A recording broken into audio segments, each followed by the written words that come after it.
In this lecture, we will be taking a closer look at the Köppen climate classification system and a handful of the climate regions that are important to this course. As I mentioned in our last lecture, the Köppen climate classification system is very much the most widely agreed upon system of organizing climates and climate types. It is named after the German climatologist Vladimir Köppen, born in 1846, who ultimately organized the many climatic regions of the planet according to long-term patterns of temperature and precipitation. Initially, Köppen identified 5 major climatic groups. 4 of these groups he defined as heat zones. He specifically looked at long-term patterns or annual patterns of temperature and temperature fluctuation. Today we use a much more comprehensive system, but we have kept Köppen's classification scheme. We identify 5 major climate groups, groups type A, B, C, D, and E. These groups are then subdivided into a total of 14 individual climate types, what I will be calling subclimates. So we recognize a tropical group, a tropical humid group, labeled with generally A. We recognize a B group, a dry or arid group. We recognize a mid-latitude group, which would be identified with C. We recognized a severe mid-latitude group, D, a polar group, E, and then we have a specialized highland group that we recognize as H. So this has been an additional group that has been added over time. Now within this, then we break things up according to smaller subregions. So within our tropical group, which we talked about last time, we have a tropical wet, tropical monsoon, and tropical savanna. Within the dry group, we recognize a subtropical and a mid-latitude, and we break those down a little bit further. Within the mild mid-latitude, we recognize a Mediterranean, a humid subtropical, and a marine western coastal climate. Within the severe mid-latitude, this would be again represented by the letter D, we recognize a humid continental and a subarctic group. Within the polar group, we recognize a tundra and an ice cap. And then the highland group, as I mentioned before, which has been added over the years as a kind of a specialized group, we only recognize the highland type. Now, this may seem a little bit confusing as I'm just listing them out verbally, but your course text will have a breakdown both in table and figure form to demonstrate to you the variety that exists within these climate types and both the lettering and then now a color coding system that has been applied to them. The reason why we have all of this diversity and how we're taxonomically organizing our global climates is because when you look at the map of climates and climate types, it's very pocketed in nature. For example, if we take a look at tropical wet subclimate types, or it's a kind of tropical humid climate, which we label as tropical wet or capital A small f, you'll find that there are portions of southern Venezuela and northwestern Brazil that can be classified this way. But then we also have the kind of northwestern and northern portion of the Democratic Republic of the Congo that can also be identified as such. The plants, the animals, even the expressions of human culture that have developed in these areas that, though they may not be connected, have nearly an identical climate type, they will also align themselves. So it is a system that on the surface is very, very confusing, but as you begin to study this a little more closely, and as some of your course exercises will ask you to look deeper into this geographically, you'll find that it really brings a lot of order to a very pocketed kind of map system. Well, let's continue our look at individual groups. In this case, we will continue by looking at group C. Many authors will identify it, as I said before, as a mild mid-latitude climate type.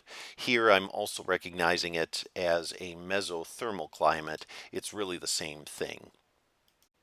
The mesothermal or mid-latitude climate group, or group C, generally occupies an equatorward kind of margin of the mid-latitude regions. It extends farther poleward along the western coasts of continental bodies than along the eastern coasts. It constitutes a kind of a transition between warmer climates or warmer tropical climates and colder, severe mid-latitude climates. In the regions that are classified as type C, we find that the warm months generally will have average temperatures that are above 50 degrees Fahrenheit, whereas the cooler months average temperatures at or just below, rather just above freezing, so at or just above freezing. Within this group C, this mesothermal or mid-latitude group, we recognize abbreviations such as capital C, small f, small a, humid subtropical subregion. We recognize a marine western coastal subregion, CFC, and a Mediterranean dry subregion as well. The Mediterranean climate type, for example, generally encapsulates or classifies climates that are found on the western side of continents, centered on latitudes at or around 35 degrees north or 35 degrees south, depending on the hemisphere that you're in. As your author describes, generally annual precipitation for this subregion will be limited. In the winter, you will see precipitation being, accruing in this case. In the summertime, you will see it virtually without any sort of precipitation, so it'll be very dry in the summer months. Winter temperatures, as your author also points out, are generally mild. They're unusually mild for the mid-latitudes, and summers vary from warm to very intense, very hot. Skies will generally remain clear year-round with abundant sunshine, and this is especially the case in the summer months, and hence the reason why it's kind of labeled as a Mediterranean climate. The Mediterranean Sea and the coastal regions around it very much are, they typify this subclimate type, but also they express winters and summer months very much in this manner. Let's take a look at another subregion within Group C. This would be the humid subtropical climate type. As your author also points out, generally, again, the Mediterranean climates are found on the western side of continents. These humid subtropical climates are generally found on the eastern side of continental bodies, centered usually around the same latitude as our Mediterranean subtype. Other geographic regions include the American Central Plains, the lower eastern coastline of what is today Italy, at least northern portions of Italy, the coastal regions there, southern China and their highlands, southern Japan, and then Argentina. So what is life like in a humid subtropical subregion? Well, as your author correctly points out, first and foremost, summer temperatures in these humid regions are generally warm to hot.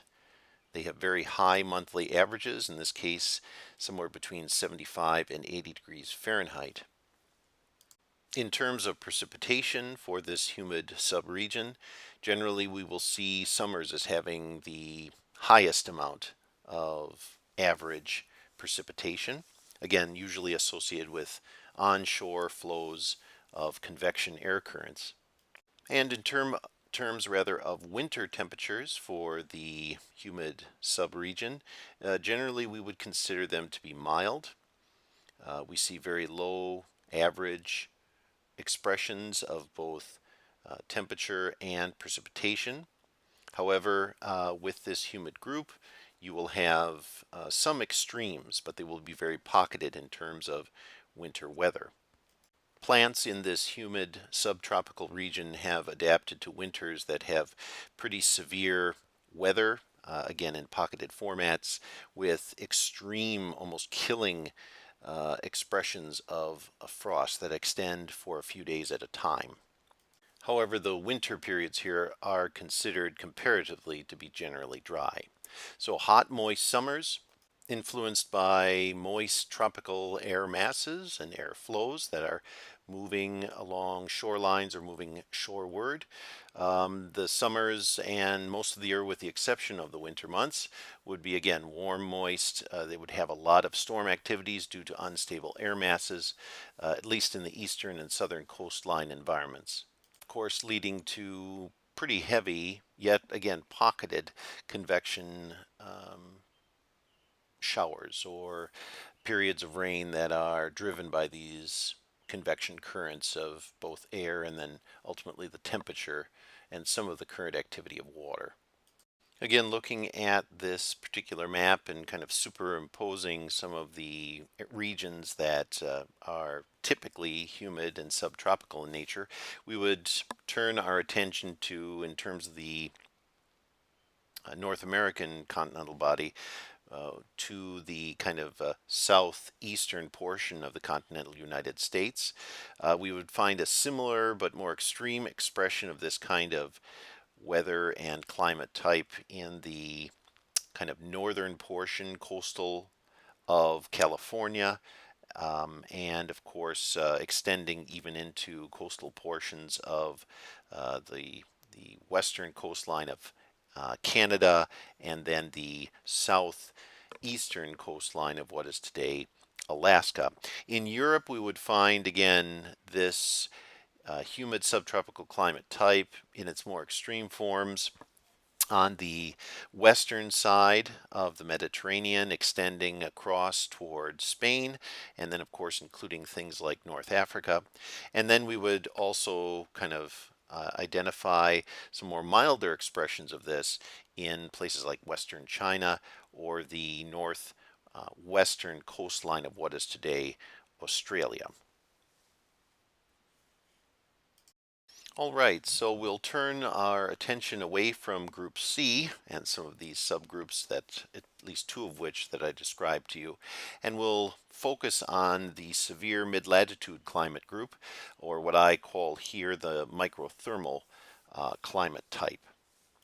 As we take a look at the microthermal climate groups, we will kind of focus our attention on upper latitudes and regions that are generally cold rather. The seasonal patterns for Group D are going to be long-term, but they will be extreme in nature. When you think about the land masses that surround the American Great Lakes, all of these in some form or another will conform in terms of their climate to this microthermal or severe mid-latitude climate type. So this severe group occurs only really in the northern hemisphere, because in the southern hemisphere we have very limited land masses. But if we had a greater degree of continental landmass in the southern hemisphere, you would see the same kind of reflection and at the same kind of higher latitudes. In this case, in the north, we find this severe mid-latitude group expressed between 40 and 70 degrees north. There are two subtypes that are recognized for the severe mid-latitude or microthermal climate group. We have a humid continental expression, and then we have a subarctic expression. So when you look at, again, the Great Lakes, for example, in North America, the northern border of the Great Lakes region, that portion that is well into Canada, would fit into the subarctic, whereas the southern border, which would include the Lake Michigan lobe, that would be associated with more of a humid continental expression of this climate group. Now, in terms of Northern Europe and Eurasia, we would see this particular climate group or this climate region incorporating and subdividing really places like Norway and Sweden. The northern portions of Norway and Sweden would fall into the cooler subarctic expression of it, whereas the southern border that would be pushing more toward maybe the North Sea, the coastal region associated with the North Sea, that would be associated more with a humid continental. If we look at Eurasia, we see that generally most of Russia is part of this group D. We see portions, actually, if you look at Kazakhstan, basically you can slice it into a northern and southern section. The northern section would be part of the subarctic. The southern section would be very similar to this humid continental expression. And again, it is very much of an expression that is common to the seasonal weather patterns of Wisconsin. So there are similarities there. Portions of northwestern China, and then like Kazakhstan, Mongolia itself can be sliced into a northern and southern section. And so that's kind of how this D group, this regional group, is expressed in that northern hemisphere in terms of its geography. Within the microthermal climatic region, then we recognize a variety of subregions, and generally these will be broken down again into a kind of two major groups according to seasonal patterns of weather, again, temperature and precipitation. Now, as I said before, the majority of readings, including the readings for this course, will divide the severe mid-latitudes or this microthermal climate type into two major distinctions. I'm recognizing that the humid continental subregion can be further divided down into a warm and a cool. But then there's the Arctic, the subarctic subregion, and that kind of is localized to itself. This may help in understanding how the classification scheme deals with some of the pocketing that occurs in the chiefly, again, northern hemisphere. So there's a warm, humid subcontinental type that would incorporate a lot of the experiences that people have in places like the Midwest. Then you have the cool, humid continental subregion. That would just be to the north of that in places like Canada, and then of course Alaska, if we're kind of staying to the kind of northern or the North American experience there. And then of course the subarctic region, this would include, if we stick with our North American examples, the Bering Sea, things like that. So again, your readings will probably recognize two major distinctions, but my suggestion is that as you're starting to wrap your head around this, both geographically and in terms of how the climate is experienced, you would probably want to divide that humid continental subregion into a warm and a cool annual version. Again, each of these areas is experienced a little differently. If we take a look rather at this next graph, you can see how summers and average temperatures, including year-round precipitation, is experienced in both. Really, when you move from a warm, humid expression to a subarctic expression, you're moving toward things like a winter drought as being more common. Year-round precipitation is present in all of it, but you will see a greater distinction between summer and winter in a subarctic subregion. So that's kind of the trend there. In terms of course temperature, well, as you're moving toward those polar regions, you are getting longer and longer or more sustained periods of cooler temperatures and more extremes.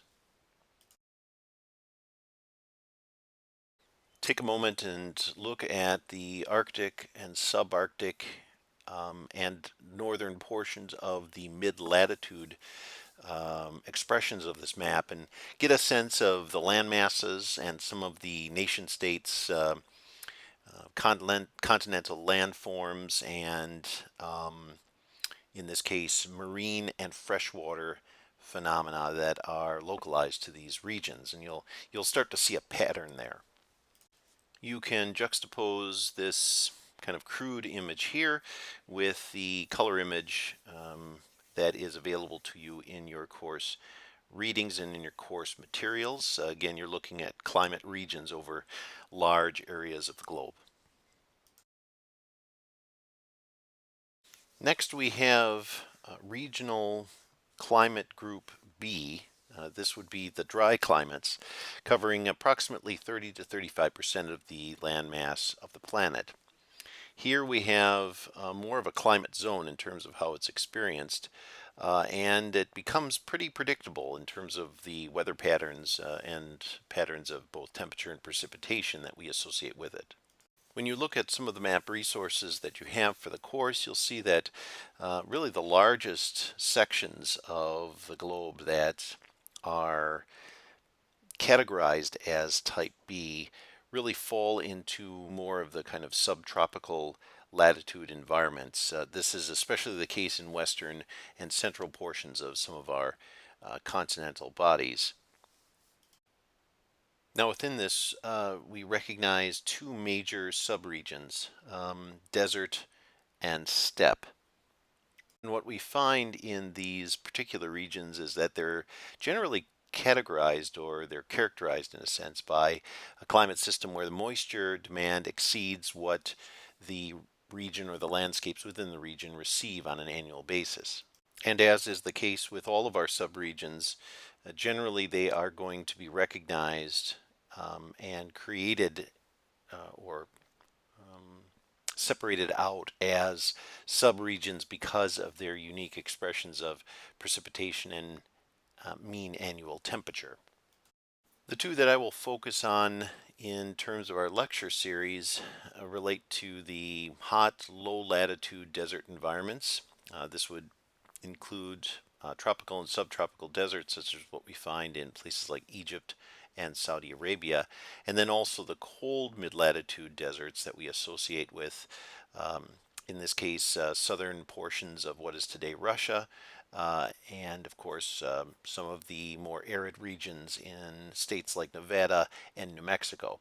And again, what you'll see as you're kind of reviewing this material is that we're dealing with either hot to warm kinds of annual temperature expressions, or rather cool or cold temperature expressions year round. Rainfall, again, if any, in either of these subregions is recognized as deficient. Additionally, both of these subregions that I am discussing here in lecture really fit more within the desert expression as opposed to the steppe. Take a look again at this map image here and compare it to what you have in your course text to see where these different desert-like and steppe-like environments are located, and then take a look at how they are classified into these varying subregions. When comparing what I have here with what you're looking at in terms of your readings, you'll find that a lot of the steppe environments actually represent buffer zones between the desert regions and, for example, tropical or subtropical environments.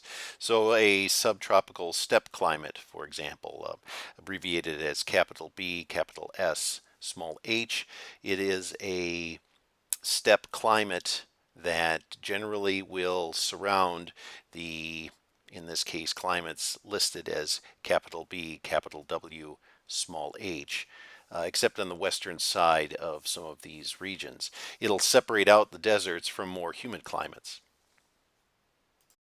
For this steppe environment, we also divide it into a hot and a cold expression. So we have the hot, low latitude steppe subregions.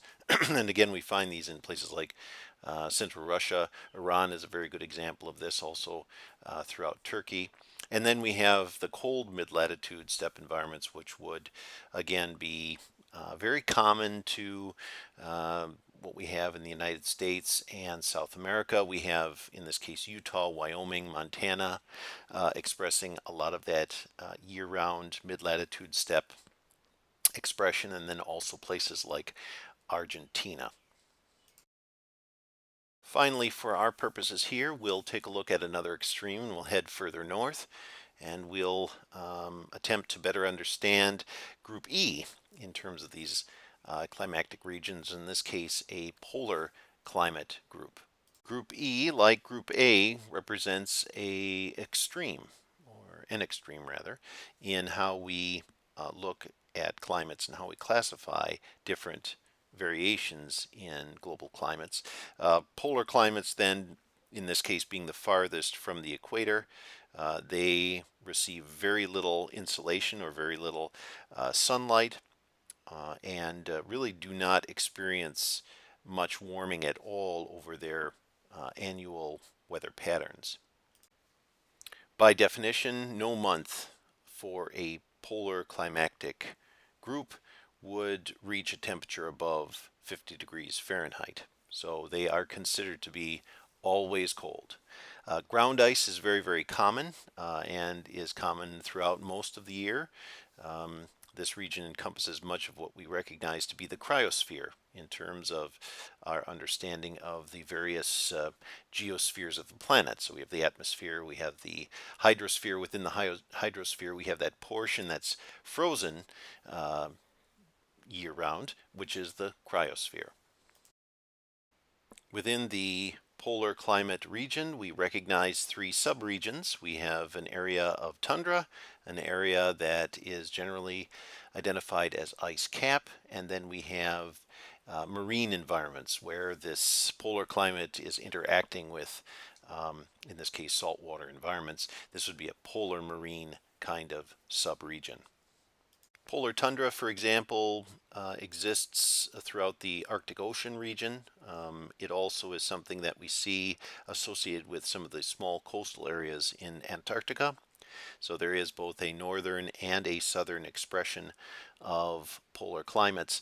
Ice cap regions we find both in Antarctica and in places like Greenland, but Greenland will also express on the coasts that tundra-like environment. As you can see here, as you review some of the details associated with each, all of them have generally the same feel, which is year-round cold, and in this case, precipitation that could be considered in some instances drought, but generally the only precipitation that you're getting is snowfall. Of the three polar subregions, the ice cap climate type is probably the most extreme. You are going to see the most intense temperatures associated with those very cold temperatures. You will also see a greater amount of annual drought, but then what you do get in terms of precipitation is, of course, snow and ice. Now, what's interesting about this region is they have a weather phenomenon known as katabatic wind formations.